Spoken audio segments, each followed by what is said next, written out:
जी बेटा सारिਆਂ ਨੂੰ ਸਤਿ ਸ੍ਰੀ ਅਕਾਲ। मैं आदर्शपाल सिंह SS मास्टर सरकारी हाई स्कूल फरीदेवाला अज ਆਪਾਂ ਦੁਬਾਰਾ मिल रहे हैं अपनी तीसरी SS ਦੀ क्लास ਦੇ ਵਿੱਚ। ਪਹਿਲੇ ਜਿਹੜੇ ਦੋ मैं ਲੈਸਨ ਲਗਾਏ ਹੈ ਉਹਦੇ ਵਿੱਚ ਪਹਿਲਾ ਸੀਗਾ ਭਾਰਤ ਇੱਕ ਆਮ ਜਾਣ ਪਛਾਣ ਜਿਹਦੇ ਵਿੱਚ ਆਪਾਂ ਭਾਰਤ ਦੀ ਕਾਮਨ ਜਿਹੜੀ ਨੌਲੇਜ ਹੈ ਉਹ ਲਈ। ਉਸ ਤੋਂ ਬਾਅਦ मैं दूसरा ਜਿਹੜਾ ਮੇਰਾ ਲੈਸਨ ਸੀਗਾ ਉਹ ਭਾਰਤ ਦਾ ਧਰਾਤਲ ਸੀ, ਨਕਸ਼ਿਆਂ ਬਾਰੇ मैं शुरू ਕੀਤਾ। ਭਾਰਤ ਦਾ ਧਰਾਤਲ ਸੀ और ਅੱਜ ਜਿਹੜਾ ਆਪਾਂ ਤੀਸਰਾ ਆਪਣਾ ਲੈਸਨ ਲਗਾ ਰਹੇ ਹਾਂ ਉਹ ਹੈ ਦੋ ਟੌਪਿਕ ਇਹਦੇ ਵਿੱਚ ਆਪਾਂ ਕਵਰ ਕਰਾਂਗੇ, ਭਾਰਤ ਦੀਆਂ ਨਦੀਆਂ ਔਰ ਭਾਰਤ ਦੀਆਂ ਮੁੱਖ ਜਿਹੜੀਆਂ ਨੇ ਫਸਲਾਂ। ਨਕਸ਼ੇ ਦੇ ਉੱਪਰ ਮੈਂ ਤੁਹਾਨੂੰ ਪਹਿਲਾਂ ਵੀ ਸਮਝਾਇਆ ਸੀਗਾ ਵੀ ਭਾਰਤ ਨੂੰ ਜੇਕਰ ਆਪਾਂ ਇਹਨੂੰ ਚੰਗੀ ਤਰ੍ਹਾਂ ਆਪਣੀ SS ਨੂੰ ਕਰਨਾ ਚਾਹੁੰਦੇ ਹਾਂ ਤੇ ਜਦੋਂ ਆਪਾਂ ਇਹਦੇ ਲੈਸਨਸ ਨੂੰ ਮੈਪ ਦੇ ਨਾਲ जोड़ के पढ़ांगे या जोड़ के ਉਹਨੂੰ पढ़न की कोशिश करांगे तो जी SS है साड़ी वो बहुत इंटरस्टिंग बनेगी। सो दो टॉपिक जोड़े है वो मैं अज आप इत्थे डिस्कस करने हैं, भारत दीयां नदियां अते भारत दीयां मुख फसलां। सो शुरू करते हैं बच्चों। पहला अपना टॉपिक है भारत दीयां नदियां।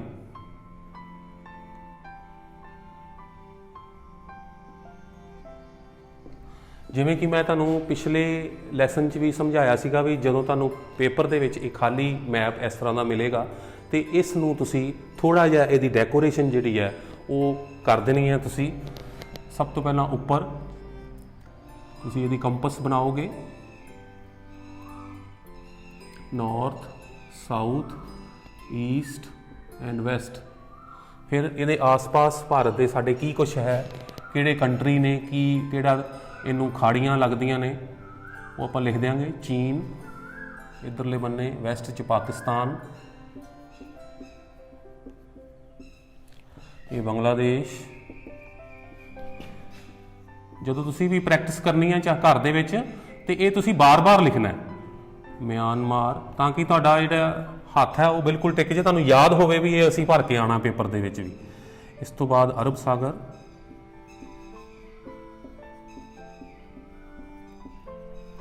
नीचे हिंद महासागर,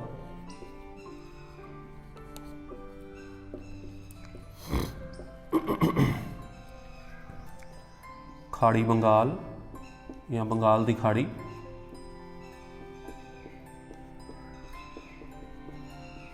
और नेपाल। इत्थे नेपाल भर दो, छोटा जिहा कंट्री है, भूटान भी भर सकते हो तुसी। सो ये साडा जिहड़ा चौकटा का जोड़ा आप नक्शा शुरू करने तो पहला जो आप इनकी डेकोरेशन करनी है जरूरी है ताकि एग्जामिनर को ऐ लगे भी बच्चे ने जोड़ा मैप है उन्होंने आंदा भी है और बहुत खूबसूरत भरिया। सो पहला टॉपिक तो आप चलते हैं भारत दीयां नदियां। भारत दे विच बेटा दो प्रकार दीयां नदियां ने और भारत बहुत सारियां रिवर्स ने। दो तरह दीयां भारत विच नदियां ने। एक नदियां वो ने जिन्हां दे विच 12 महीने 12 महीने पानी जिहड़ा वो वगदा रहिंदा क्योंकि उन्हां दा जिहड़ा पानी का सोर्स है वो हिमालयाज़ ने। हिमालय पर्वत तो ये सारियां नदियां निकलदियां ने ते जिवें जिवें बर्फ़ जिहड़ी है वो हिमालय तो पिघलदी है, इन्हां नदियां दे विच पानी जिहड़ा वो फ्लो करदा रहिंदा, यानी कि ये 12 महीने 30 दिन जिहड़ियां ने वगदियां रहिंदियां। और ये सारियां दियां सारियां जिहड़ियां रिवर्स ने ये नॉर्दन भारत दे विच पाईयां जांदियां, यानी कि उत्तरी भारत जिहड़ी भारत के सेंटर दे विच जिहड़ी कर्क रेखा है, कर्क रेखा तो उपर जिहड़ियां ये रिवर्स ने ये सारियां हिमालयाज़ तो निकलदियां ते इन्हां दा जिहड़ा वाटर सोर्स है वो हिमालयाज़ ही है। उस तो बाद जिहड़ियां दक्षिण भारत दीयां रिवर्स ने, मैं दूसरे तरह दीयां जिहड़ियां नदियां ने वो बरसाती सुभाਅ दीयां नदियां ने, यानी कि क्योंकि नीचे कोई हिमालय नहीं है, नीचे कोई बर्फ़ नहीं पैंदी क्योंकि तापमान दक्षिण भारत का ज़्यादा होंदा है। सो इन्हां नदियां का जिहड़ा पानी का सोर्स है वो सिर्फ तो सिर्फ बारिश ही है। मॉनसून का जदों समा आंदा है 3 महीने का, जून तो लैके सितंबर तक, उदों ही जिहड़ी है बारिश जिहड़ी है हुंदी है ते इन्हां रिवर्स दे विच जिहड़ा नीचे है वो पानी जिहड़ा वो फ्लो करता है। सो ये तुसीं याद रखना है भी भारत दे विच दो प्रकार दीयां नदियां ने। एक बरसाती सुभाਅ दीयां जिहड़ियां कि दक्षिण भारत च पाईयां जांदियां, एक वो जिहड़ियां हिमालयाज़ तो निकलदियां ने जिन्हां दा पानी जिहड़ा वो हिमालय पर्वतां तो उन्हां दी बर्फ़ खुर खुर के जिहड़ा आंदा है। सो सब तो पहलां आपां नॉर्दन इंडिया दीयां जिहड़ियां रिवर्स ने वो देखते हैं। मेन मैं तुहानूं करवाऊँगा भी किहड़ियां जिहड़ियां एग्जामिनेशन पॉइंट ऑफ व्यू तो भी जिहड़े एग्जामिनर आम तौर पर रिवर्स पुछते हैं आपां उही करांगे। सो ਭਾਰਤ ਦੀ ਜਿਹੜੀ ਸਭ ਤੋਂ ਬੇਟਾ ਜਿਹੜੀ ਸੈਕਰੇਡ ਰਿਵਰ ਹੈ, ਜਿਹਨੂੰ ਪੂਜਨੀਏ ਰਿਵਰ ਵੀ ਕਿਹਾ ਜਾਂਦਾ, ਜਿਹਨੂੰ ਲੋਕ ਪੂਜਦੇ ਆ, ਹਜ਼ਾਰਾਂ ਸਾਲਾਂ ਤੋਂ ਪੂਜ ਰਹੇ ਆ। ਜਦੋਂ ਵੀ ਮੈਂ ਜਦੋਂ ਨਕਸ਼ਾ ਸ਼ੁਰੂ ਕਰਦਾ ਵਾਂ ਤੇ ਮੈਂ ਸਭ ਤੋਂ ਪਹਿਲਾਂ ਉਹੀ ਨਦੀ ਬਣਾਉਂਦਾ ਵਾਂ ਜੋ ਕਿ ਜਿਹਨੂੰ ਬਹੁਤ ਲੋਕ ਪੂਜਦੇ ਆ, ਔਰ ਉਹ ਤੁਹਾਨੂੰ ਪਤਾ ਹੀ ਹੋਏਗਾ ਸਾਰਿਆਂ ਨੂੰ, ਦੈਟ ਇਜ਼ ਗੰਗਾ। ਸੋ ਗੰਗਾ ਜਿਹੜੀ ਹੈ ਉਹਦਾ ਜਿਹੜਾ ਰਿਸੋਰਸ ਹੈ ਉਹਦਾ, ਉਹ ਜਿੱਥੋਂ ਪੈਦਾ ਹੁੰਦੀ ਹੈ, ਉਹ ਗੰਗੋਤਰੀ ਦਾ ਜਿਹੜਾ ਗਲੇਸ਼ੀਅਰ ਹੈ ਉਹ ਹੈ ਉੱਤਰਾਖੰਡ ਦੇ ਵਿੱਚ ਪੈਂਦੀ ਆ ਉਹ।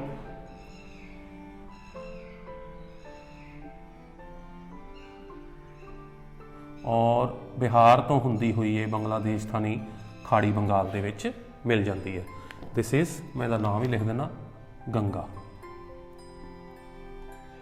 ਹਜ਼ਾਰਾਂ ਸਾਲਾਂ ਤੋਂ ਲੋਕ ਜਿਹੜੀ ਹੈ ਉਹ ਇਸ ਦੀ ਪੂਜਾ ਵੀ ਕਰਦੇ ਆ। ਦੂਸਰੀ ਜਿਹੜੀ ਇਹਦੇ ਨਾਲ ਹੀ ਹੈ ਜਿਹੜੀ ਸੈਕਰੇਟ ਰਿਵਰ ਵੀ ਹੈ ਉਹ ਹੈ ਯਮੁਨਾ। ਯਮਨੋਤਰੀ ਦੇ ਗਲੇਸ਼ੀਅਰ ਤੋਂ ਉਹ ਪੈਦਾ ਹੁੰਦੀ ਹੈ, ਔਰ ਇਹ ਇਲਾਹਾਬਾਦ ਜਿਹੜਾ ਯੂਪੀ ਦੇ ਵਿੱਚ ਹੈ, ਇਲਾਹਾਬਾਦ ਦੇ ਵਿੱਚ ਸੰਗਮ ਹੋ ਜਾਂਦਾ ਇਹਨਾਂ ਦਾ, ਦੋਨਾਂ ਦਾ। ਇਸ ਪੁਆਇੰਟ ਤੇ ਯਮੁਨਾ ਔਰ ਗੰਗਾ ਜਿਹੜੀਆਂ ਨੇ ਉਹ ਇਲਾਹਾਬਾਦ ਦੇ ਵਿੱਚ ਮਿਲ ਜਾਂਦੀਆਂ ਨੇ ਆਪਸ ਦੇ ਵਿੱਚ। ਸੋ ਦੂਸਰੀ ਹੈ ਯਮੁਨਾ।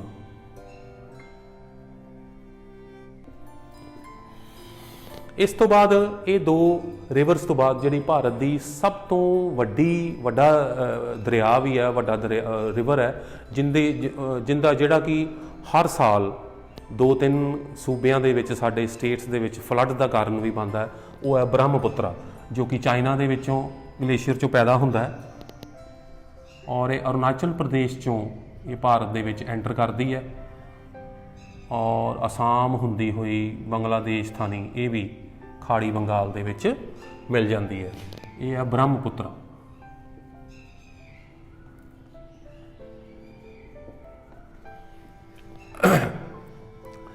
ਇਸ ਤੋਂ ਬਾਅਦ ਭਾਰਤ ਦੇ ਉੱਤਰ ਪੱਛਮ ਵਾਲੇ ਪਾਸੇ, ਪੰਜਾਬ ਵਾਲੇ ਪਾਸੇ ਜਿਹੜੀਆਂ ਸਾਡੀਆਂ ਮੇਨ ਰਿਵਰਸ ਨੇ, 5 ਰਿਵਰਸ ਜਿਹਨੂੰ ਕਹਿੰਦੇ ਲੈਂਡ ਆਫ 5 ਰਿਵਰਸ।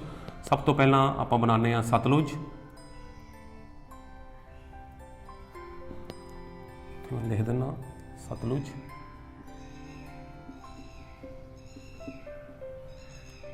ਇਸ ਤੋਂ ਬਾਅਦ ਇਸ ਜਗ੍ਹਾ ਤੇ ਇੱਥੋਂ ਇਹ ਹੈ ਬਿਆਸ, ਜਿਹੜੀ ਕਿ ਹਰੀਕੇ ਪੱਤਨ ਜਿਹੜਾ ਹੈ ਉੱਥੇ ਇਹਦਾ ਸੰਗਮ ਹੁੰਦਾ ਹੈ ਸਤਲੁਜ ਔਰ ਬਿਆਸ ਦਾ। ਉਸ ਤੋਂ ਬਾਅਦ ਰਾਵੀ ਹੈ। ਰਾਵੀ ਜਿਹੜੀ ਆ ਉਹ ਅੱਧੀ ਭਾਰਤ ਔਰ ਅੱਧੀ ਜਿਹੜੀ ਆ ਉਹ ਪਾਕਿਸਤਾਨ 'ਚ ਵਗਦੀ ਹੈ, ਰਾਵੀ। ਚਨਾਬ ਔਰ ਜੇਹਲਮ ਜਿਹੜੀਆਂ ਨੇ ਉਹ ਤੁਹਾਨੂੰ ਪਤਾ ਹੀ ਹੈ ਬੱਚਿਓ, ਵੀ ਉਹ ਪਾਕਿਸਤਾਨ 'ਚ ਚਲੀਆਂ ਗਈਆਂ ਆਜ਼ਾਦੀ ਤੋਂ ਬਾਅਦ।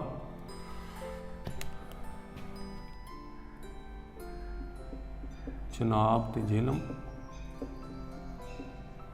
ਔਰ ਇਹਨਾਂ ਦਾ ਸਭ ਤੋਂ ਜਿਹੜਾ ਵੱਡੀ ਨਦੀ ਹੈ ਉਹ ਜਿੱਥੇ ਸਾਡੀ ਭਾਰਤ ਦੀ ਪੁਰਾਣੀ ਸਭਿਅਤਾ ਵੀ ਪੈਦਾ ਹੋਈ, ਜਿੱਥੋਂ ਔਰ ਜਿਹਦੇ ਤੋਂ ਭਾਰਤ ਦਾ ਨਾਂ ਇੰਡੀਆ ਜਿਹੜਾ ਉਹ ਵੀ ਪਿਆ, ਉਹ ਹੈ ਇੰਡਸ ਰਿਵਰ। ਇੰਡਸ ਯਾਨੀ ਕਿ ਸਿੰਧ ਨਦੀ।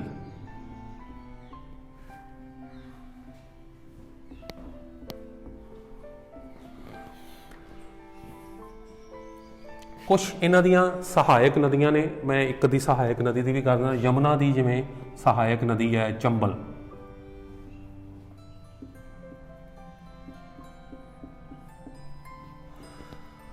ਇਹ ਬੇਟਾ ਜਿਹੜੀਆਂ ਮੇਨ ਰਿਵਰਸ ਨੇ ਸਾਡੀਆਂ, ਜਿਹੜੀਆਂ ਕਿ ਹਿਮਾਲਿਆਜ਼ ਤੋਂ ਨਿਕਲਦੀਆਂ ਨੇ। 12 ਮਹੀਨੇ ਇਹਨਾਂ ਦੇ ਵਿੱਚ ਪਾਣੀ ਰਹਿੰਦਾ ਹੈ, ਕਿਉਂਕਿ ਇਹਨਾਂ ਦਾ ਵਾਟਰ ਸੋਰਸ ਜਿਹੜਾ ਉਹ ਹਿਮਾਲਿਆ ਪਹਾੜ ਨੇ, ਇਸ ਕਰਕੇ ਇਹ ਕਦੀ ਵੀ ਸੁੱਕਦੀਆਂ ਨਹੀਂ ਹੈ। ਦੈਨ ਹੁਣ ਆਪਾਂ ਆਉਂਦੇ ਹਾਂ ਦੱਖਣ ਭਾਰਤ ਦੀਆਂ ਰਿਵਰਸ ਵੱਲ। ਸਭ ਤੋਂ ਪਹਿਲਾਂ ਗੁਜਰਾਤ ਦੀ ਹੈ ਨਰਮਦਾ। ਇਹਦੇ ਉੱਪਰ ਡੈਮ ਵੀ ਬਣਿਆ ਨਰਮਦਾ। ਸਰਦਾਰ ਸਰੋਵਰ ਡੈਮ ਬਣਿਆ ਇਹਦੇ ਤੇ। ਦੈਨ ਤਾਪੀ ਨਾਲ ਹੀ ਆ ਉਹਦੇ।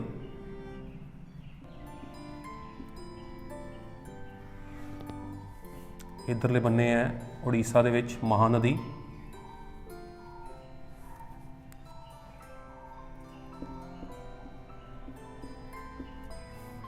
ਦੈਨ ਗੋਦਾਵਰੀ ਮਹਾਰਾਸ਼ਟਰ ਤੱਕ ਜਾਂਦੀ ਹੈ।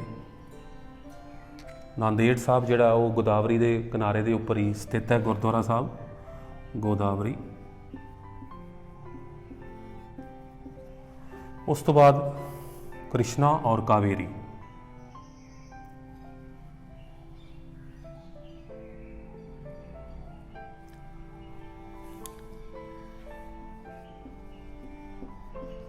कृष्णा और कावेरी। सो कुल मिला के जिवें कि मैं तुहानूं पहलां भी समझाया भी इस तरह जिहड़ियां ने भारत दीयां जिहड़ियां नदियां ने दो तरह दीयां, उत्तर भारत दीयां नदियां और दक्षिण भारत दीयां नदियां। मेन रिवर्स आपां अज कीतियां। आखिर दे विच इह टॉपिक दे विच मैं फिर तुहानूं कह दिंदा भी जदों आपां नक्शा मान लो नदियां दा खत्म कर लिया तां संकेत लिखना तुसी नहीं भुल्लोगे।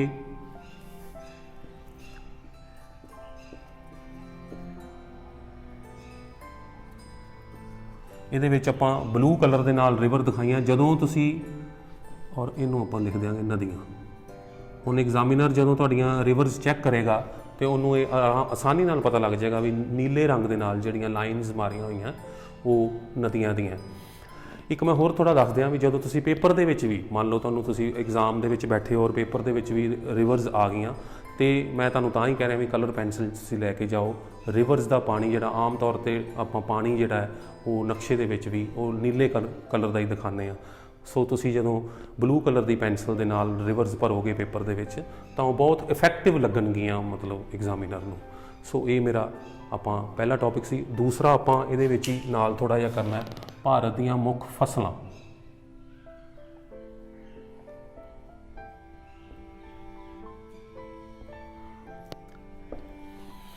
ਮੇਨ ਫਸਲਾਂ ਜਿਹੜੀਆਂ ਨੇ ਉਹ ਆਪਾਂ ਅੱਜ ਇਹਦੇ 'ਚ ਟੱਚ ਕਰਦੇ ਹਾਂ। ਇਹ ਮੈਂ ਥੋੜ੍ਹਾ ਮਿਟਾ ਦਿੰਦਾ।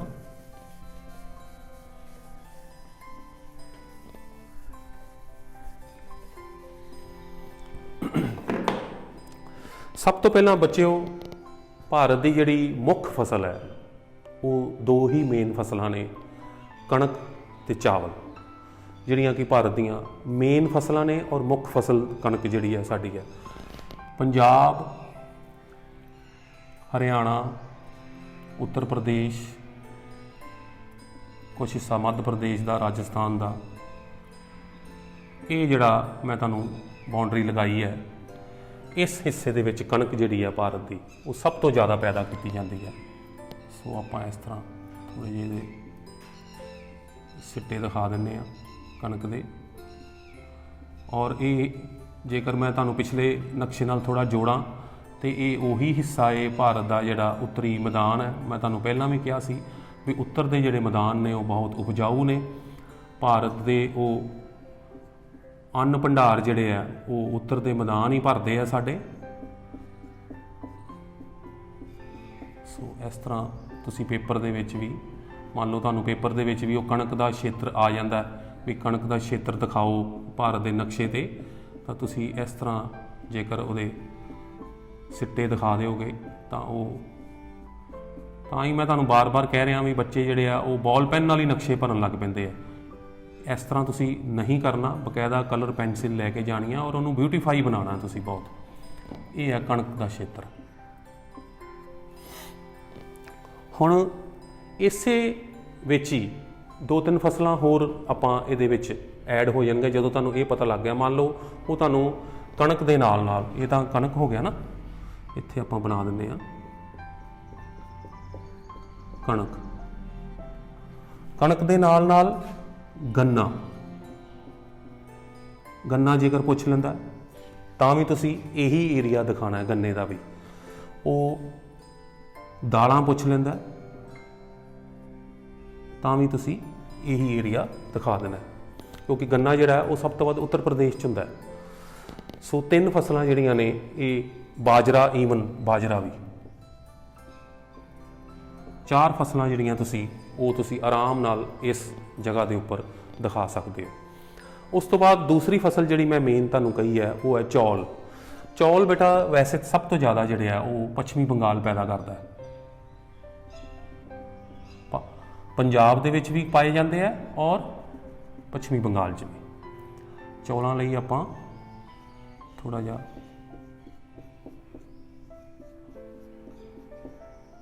ਕਿਉਂਕਿ ਇਹਨੂੰ ਗਰਮ ਤੇ ਤਰ ਜਲਵਾਯੂ ਚਾਹੀਦਾ ਹੁੰਦਾ।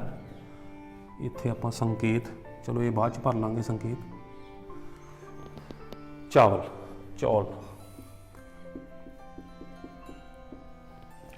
ਉਸ ਤੋਂ ਬਾਅਦ ਜਿਹੜੀ ਅਗਲੀ ਫਸਲ ਹੈ ਉਹ ਹੈ ਕਪਾਹ, ਪਟਸਨ, ਸੌਰੀ ਕਪਾਹ, ਜਿਹਨੂੰ ਨਰਮਾ ਵੀ ਬੋਲਦੇ ਆ ਪੰਜਾਬੀ ਦੇ ਵਿੱਚ। ਕਪਾਹ ਤੋਂ ਭਾਵ ਮੇਰਾ ਇਹ ਹੈ ਵੀ ਕਪਾਹ ਦੇ ਨਾਲ ਹੀ ਕੱਪੜੇ ਜਿਹੜੇ ਆ ਉਹ ਬਣੇ ਜਾਂਦੇ ਆ। ਰੂਈ ਦੀ ਜਿਹੜੀ ਫਸਲ ਹੈ ਉਹਦੇ ਲਈ ਤੁਹਾਨੂੰ ਸਾਰਿਆਂ ਨੂੰ ਬੱਚਿਓ ਪਤਾ ਹੈ ਵੀ ਕਪਾਹ ਦੀ ਫਸਲ ਵਾਸਤੇ ਕਾਲੀ ਮਿੱਟੀ ਦੀ ਜ਼ਰੂਰਤ ਹੁੰਦੀ ਹੈ। ਸੋ ਕਾਲੀ ਮਿੱਟੀ ਜਿਹੜੀ ਹੈ ਉਹ ਆਮ ਤੌਰ 'ਤੇ ਮਹਾਰਾਸ਼ਟਰ ਵਿੱਚ ਪਾਈ ਜਾਂਦੀ ਹੈ, ਇਸ ਜਗ੍ਹਾ 'ਤੇ। ਇਹ ਸਵਾਲ ਅਕਸਰ ਹੀ ਕਪਾਹ ਦਾ ਆ ਜਾਂਦਾ ਹੁੰਦਾ ਪੇਪਰ ਦੇ ਵਿੱਚ। 2-3 ਸਾਲ ਤੋਂ ਤਾਂ ਮੈਂ ਦੇਖ ਰਿਹਾ ਵੀ ਕਪਾਹ ਬਾਰੇ ਜਿਹੜਾ ਉਹ ਕੁਐਸਚਨ ਜਿਹੜਾ ਉਹ ਪੁੱਛਿਆ ਜਾਂਦਾ, ਜਾਂ ਕਈ ਵਾਰੀ ਉਹ ਇਸ ਤਰ੍ਹਾਂ ਘੁਮਾ ਕੇ ਵੀ ਪ੍ਰਸ਼ਨ ਪੁੱਛ ਲੈਂਦਾ ਵੀ ਕਾਲੀ ਮਿੱਟੀ ਦਾ ਖੇਤਰ ਦਿਖਾਓ, ਤੇ ਜਿਹੜਾ ਕਪਾਹ ਵਾਲਾ ਖੇਤਰ ਹੈ ਉਹੀ ਕਾਲੀ ਮਿੱਟੀ ਦਾ, ਯਾਨੀ ਕਿ ਮਹਾਰਾਸ਼ਟਰ ਹੀ ਹੈ। ਇਹਦੇ 'ਚ ਕਨਫਿਊਜ਼ ਨਹੀਂ ਹੋਣਾ, ਕਿਉਂਕਿ ਕਪਾਹ ਲਈ ਕਾਲੀ ਮਿੱਟੀ ਦੀ ਜ਼ਰੂਰਤ ਹੁੰਦੀ ਹੈ ਤੇ ਉਹ ਬੈਸਟ ਜਿਹੜਾ ਉਹਦਾ ਪ੍ਰੋਡਕਸ਼ਨ ਦਾ ਜਿਹੜਾ ਏਰੀਆ ਹੈ ਉਹ ਮਹਾਰਾਸ਼ਟਰ ਦੇ ਕੋਲ ਹੀ ਹੈ। ਸੋ ਇਹ ਪੁਆਇੰਟ, ਜੇਕਰ ਉਹ ਮੰਨ ਲਓ ਤੁਹਾਨੂੰ ਇਹ ਪੁੱਛਦਾ ਵੀ ਕਾਲੀ ਮਿੱਟੀ ਤਾਂ ਵੀ, ਔਰ ਜੇਕਰ ਤੁਹਾਨੂੰ ਉਹ ਪੁੱਛਦਾ ਕਪਾਹ ਵਾਲਾ ਖੇਤਰ ਤੇ ਤਾਂ ਵੀ। ਉਸ ਤੋਂ ਬਾਅਦ ਅਗਲੀਆਂ ਦੋ ਜਿਹੜੀਆਂ ਫਸਲਾਂ ਨੇ ਉਹ ਨਾਲ ਨਾਲ ਜੁੜੀਆਂ ਹੋਈਆਂ, ਉਹ ਆਪਾਂ ਉਹਨੂੰ ਬਹੁਤ ਇਸਤੇਮਾਲ ਵੀ ਕਰਦੇ ਹਾਂ, ਉਹ ਹੈ ਚਾਹ ਤੇ ਕੌਫੀ। ਭਾਰਤ ਦੀ ਜਾਂ ਦੁਨੀਆ ਦੀ ਸਭ ਤੋਂ ਜਿਹੜੀ ਬੈਸਟ ਟੀ ਹੈ ਉਹ ਦਾਰਜਲਿੰਗ ਦੀ ਚਾਹ ਮੰਨੀ ਜਾਂਦੀ ਹੈ। ਸੋ ਚਾਹ ਜਿਹੜੀ ਹੈ ਉਹ ਬੰਗਾਲ ਦਾ ਜਿਹੜਾ ਉੱਤਰੀ ਹਿੱਸਾ ਹੈ, ਕੁਛ ਦਾਰਜਲਿੰਗ ਦਾ ਖੇਤਰ, ਇਸ ਜਗ੍ਹਾ ਤੇ ਪਾਈ ਜਾਂਦੀ ਹੈ। ਇਹਨੂੰ ਮੈਂ ਪੂਰਾ ਡਾਰਕ ਕਰ ਦਿੰਦਾ ਤਾਂ ਕਿ ਤੁਹਾਨੂੰ ਪਤਾ ਲੱਗ ਜੇ। ਔਰ ਇੱਕ ਹੋਰ ਬੱਚਿਓ ਮੈਂ ਦੱਸ ਦਿਆਂ ਵੀ ਦੁਨੀਆ ਦੇ ਵਿੱਚ ਸਭ ਤੋਂ ਜ਼ਿਆਦਾ ਚਾਹ ਜਿਹੜੀ ਆ ਉਹ ਭਾਰਤ ਹੀ ਪ੍ਰੋਡਿਊਸ ਕਰਦਾ ਹੈ, ਔਰ ਦਾਰਜਲਿੰਗ ਟੀ ਇਹਦੀ ਸਭ ਤੋਂ ਬੈਸਟ ਕੁਆਲਿਟੀ ਮੰਨੀ ਗਈ ਹੈ ਚਾਹ। ਅਸਾਮ ਔਰ ਦਾਰਜਲਿੰਗ ਦਾ ਹਿੱਸਾ ਜਿਹੜਾ ਇੱਥੇ ਜਿਹੜੀ ਚਾਹ ਦੀ ਖੇਤੀ ਹੈ ਬਹੁਤ ਕੀਤੀ ਜਾਂਦੀ, ਕਿਉਂਕਿ ਇਹਦੇ ਪਹਾੜੀ ਖੇਤਰ ਚਾਹੀਦਾ ਹੁੰਦਾ, ਮਗਰ ਠੰਡਾ ਏਰੀਆ ਜ਼ਿਆਦਾ ਨਾ ਹੋਵੇ, ਇਹਦੀਆਂ ਜੜ੍ਹਾਂ 'ਚ ਪਾਣੀ ਨਹੀਂ ਖਲੋਣਾ ਚਾਹੀਦਾ, ਉਸ ਭੂਮੀ ਦੇ ਉੱਤੇ ਹੁੰਦੀ ਹੈ। ਇੱਥੇ ਮੈਂ ਲਿਖ ਦਿੰਦਾ ਚਾਹ। ਔਰ ਇੱਕ ਨੀਚੇ ਕੌਫੀ ਜਿਹੜੀ ਹੈ ਉਹ ਕਰਨਾਟਕ ਔਰ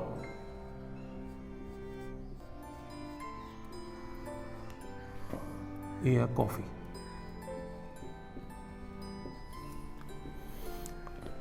ਇਹ ਤੋਂ ਬਾਅਦ ਇੱਕ ਫਸਲ ਜਿਹੜੀ ਹੋਰ ਬਹੁਤ ਇੰਪੋਰਟੈਂਟ ਹੈ, ਜਿਹਦੇ ਨਾਲ ਪੂਰੀ ਦੁਨੀਆ ਚੱਲ ਰਹੀ ਹੈ, ਉਹਦੇ ਤੋਂ ਮੇਰਾ ਭਾਵ ਇਹ ਹੈ ਰਬੜ, ਯਾਨੀ ਕਿ ਰਬੜ ਦੇ ਜਿਹੜੇ ਹੈ ਉਹ ਟਾਇਰ ਵੀ ਰਬੜ ਦੇ ਹੀ ਬਣਦੇ ਆ।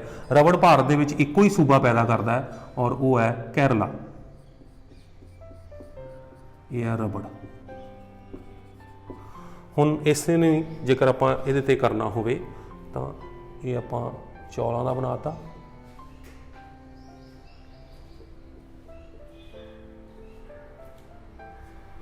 ਉਸ ਤੋਂ ਬਾਅਦ ਚਾਹ ਵਾਸਤੇ ਆਪਾਂ ਇਹ ਵਾਲਾ ਯੂਜ਼ ਕੀਤਾ ਸੀਗਾ, ਚਾਹ ਔਰ ਰਬੜ। ਸੰਕੇਤ ਬੇਟਾ ਮੈਂ ਬਾਰ-ਬਾਰ ਤੁਹਾਨੂੰ ਕਹਿ ਰਿਹਾ ਵੀ ਸੰਕੇਤ ਤੁਸੀਂ ਜ਼ਰੂਰ ਬਣਾਉਣੇ ਆ। ਜੇਕਰ ਤੁਸੀਂ ਸੰਕੇਤ ਦੇ ਵਿੱਚ ਨਹੀਂ ਲਿਖੋਗੇ ਤਾਂ ਤੁਹਾਡਾ ਨਕਸ਼ਾ ਜਿਹੜਾ ਹੈ ਉਹ ਗਲਤ ਹੋ ਜਾਏਗਾ। ਸੋ ਇਸ ਤਰ੍ਹਾਂ ਆਪਾਂ ਜਿਹੜੀਆਂ ਭਾਰਤ ਦੀਆਂ ਮੁੱਖ ਜਿਹੜੀਆਂ ਫਸਲਾਂ ਨੇ, ਕਣਕ, ਚਾਵਲ, ਗੰਨਾ, ਦਾਲਾਂ, ਬਾਜਰਾ, ਕਪਾਹ, ਫਿਰ ਚਾਹ, ਕੌਫੀ, ਇਹ ਜਿਹੜੀਆਂ ਫਸਲਾਂ ਨੇ ਮੇਨ ਆਪਾਂ ਇਹ ਕੀਤੀਆਂ ਨੇ। ਇਸ ਦੇ ਨਾਲ ਤੁਹਾਨੂੰ ਇਹ ਮਤਲਬ ਜਦੋਂ ਤੁਸੀਂ ਇਹਨੂੰ ਕਲਰਫੁਲ ਭਰੋਗੇ ਤਾਂ ਬਹੁਤ ਹੀ ਤੁਹਾਨੂੰ ਇਹਦੇ ਅੱਛੇ ਨੰਬਰ ਵੀ ਮਿਲਣਗੇ ਔਰ ਵਧੀਆ ਲੱਗੇਗਾ ਉਹ। ਸੋ ਅੰਤ ਦੇ ਵਿੱਚ ਮੈਂ ਬੇਟਾ ਫਿਰ ਤੁਹਾਨੂੰ ਇਹ ਕਹਿ ਦੇਣਾ ਵੀ ਇਹ ਮੈਨੂੰ ਉਮੀਦ ਹੈ ਵੀ ਇਹ ਟੌਪਿਕ ਤੁਹਾਨੂੰ ਦੋਨੇ ਜਿਹੜੇ ਆਪਾਂ ਕੀਤੇ ਉਹ ਅੱਛੇ ਲੱਗੇ ਹੋਣਗੇ, ਤੁਹਾਨੂੰ ਇਹਦੇ 'ਚ ਕਾਫੀ ਕੁਝ ਸਿੱਖਣ ਨੂੰ ਮਿਲੇਗਾ। ਅੰਤ ਤੇ ਮੇਰੀ ਬੇਨਤੀ ਇਹ ਹੈ ਵੀ ਇਸ ਨੂੰ ਦੇਖੋ, ਇਸ ਚੈਨਲ ਨੂੰ ਸਬਸਕ੍ਰਾਈਬ ਕਰੋ, ਔਰ ਜੇਕਰ ਤੁਹਾਨੂੰ ਕੋਈ ਪੁੱਛਣਾ ਹੈ ਮੇਰੇ ਤੋਂ ਤੇ ਜਿਹੜਾ ਨੀਚੇ ਕਮੈਂਟ ਬਾਕਸ ਹੈ ਉਹਦੇ ਵਿੱਚ ਆਪਣੇ ਕਮੈਂਟ ਕਰ ਦਿਓ। ਆਪ ਸਭ ਦਾ ਬਹੁਤ ਬਹੁਤ ਧੰਨਵਾਦ। ਆਪਣਾ ਧਿਆਨ ਰੱਖਿਆ ਜੇ। ਇਕੱਠੇ ਰਹਿ ਕੇ ਹੀ ਅਸੀਂ ਕੋਵਿਡ-19 ਦੀ ਜੰਗ ਜਿਹੜੀ ਆ ਉਹ ਜਿੱਤਾਂਗੇ। ਧੰਨਵਾਦ।